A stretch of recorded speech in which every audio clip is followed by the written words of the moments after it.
With us tonight is a group of winners who just made the entire nation proud. The men's gold medal Olympic hockey team. Donald Trump welcoming the gold medal winning U.S. men's Olympic hockey team during last night's State of the Union address. Players entered the House chamber to roaring applause and a standing ovation. Trump also announced the goaltender Connor Hellebuyck will be getting the Presidential Medal of Freedom. Those players have since returned to their teams with NHL games set to resume. The captain of the Toronto Maple Leafs, Austin Matthews, was asked by reporters today about his decision to meet with Trump, who has openly talked about annexing Canada. You know, to me, I don't like to get political or get into that kind of stuff. I mean, like I said, we're proud Americans, and you know, winning a gold medal. It's been 46 years since the men's ice hockey team has done that. So, I mean, the team that wins the Stanley Cup every year accepts the White House invitation to go. So, I mean, I just think it's something that you do.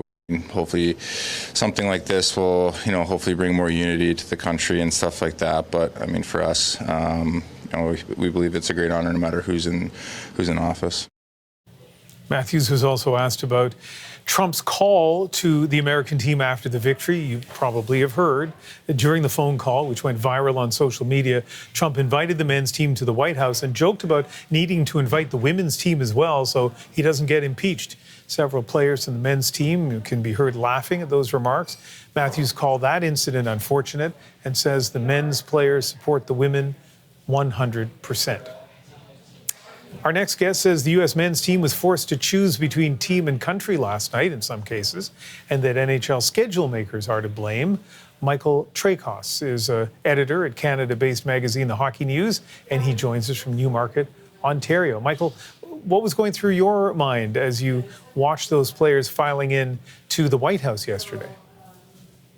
I was just thinking, like probably a lot of Canadians and probably a lot of Americans, what are they even doing in there? And, you know, it's one thing to go to the White House and, you know, be invited, like Austin Matthews said, a lot of champion teams, they go to the White House after winning the Stanley Cup. But, you know, what a wild and eventful and emotional, you know, last couple of days it's been for that U.S. team.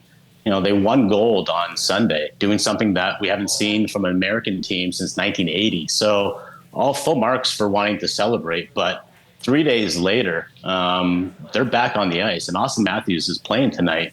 And yesterday he was at the White House, and good on Austin Matthews for not going to the State of Union address where, you know, let's face it, you know, it's one thing to go to the White House. It's another thing to be used as a prop for, you know, a president who is obviously divisive. And, you know, if Matthews doesn't want to get political, well, going to the White House and, you know, having to choose between going to the State of Union address or your team, you know, forces you to be political, whether you like it or not.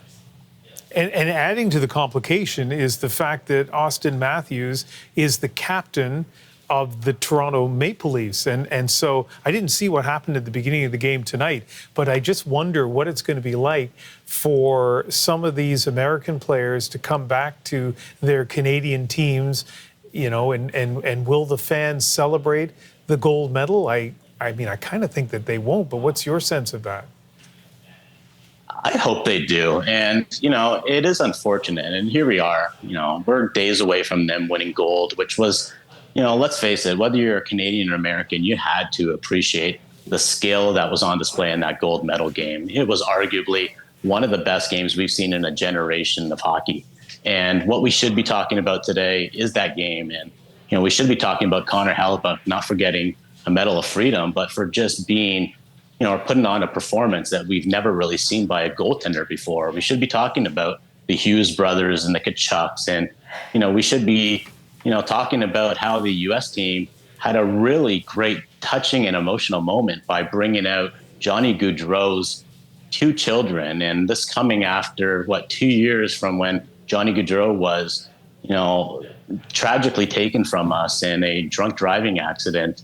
And here the U.S. team is honoring him and paying tribute and bringing out his jersey. You know, those are great stories. You know, what we shouldn't be talking about is Kash Patel, the director of the FBI, you know, drinking beer inside the dressing room. Like, who even invited this person into your room? And what we shouldn't be talking about is whether the U.S. team had to go to the State of Union address or return to their NHL clubs. When you say we shouldn't be talking about that, do you mean that it's not something that people should be discussing, or it's unfortunate that those events happened in the first place, leading to the discussion?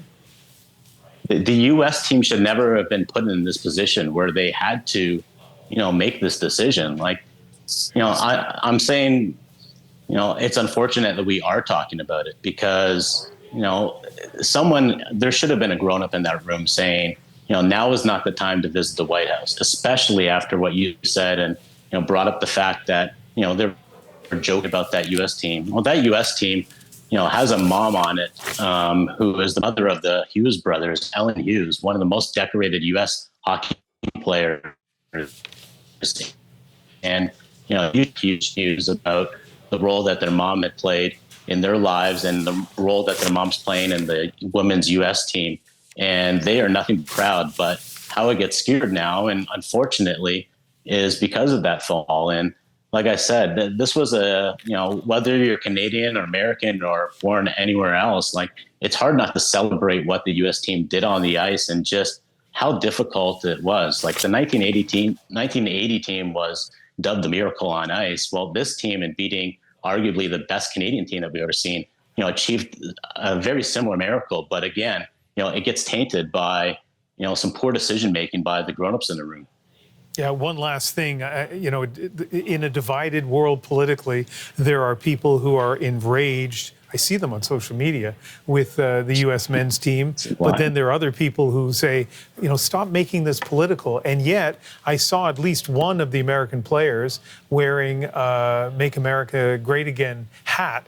Are some of these players making this political? I don't know the political affiliations of every player, and I don't think every player even wants to share those political affiliations. It wouldn't surprise me if there, are Democrats, if there are Republicans, if there are, people that just don't even care and may have never even voted in their life.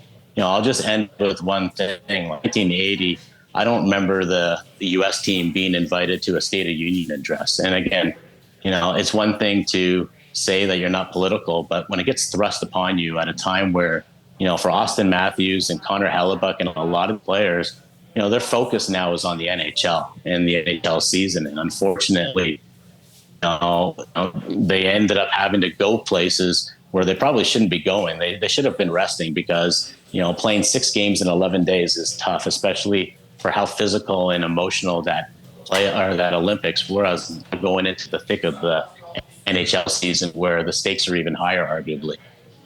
Hey, I'm going to finish with a comment on a completely different note. As a kid, one of my favorite moments was when my hockey news came in the mail. So it's really nice to be able to talk to the editor of the Hockey News today. Michael Traikos, thank you very much.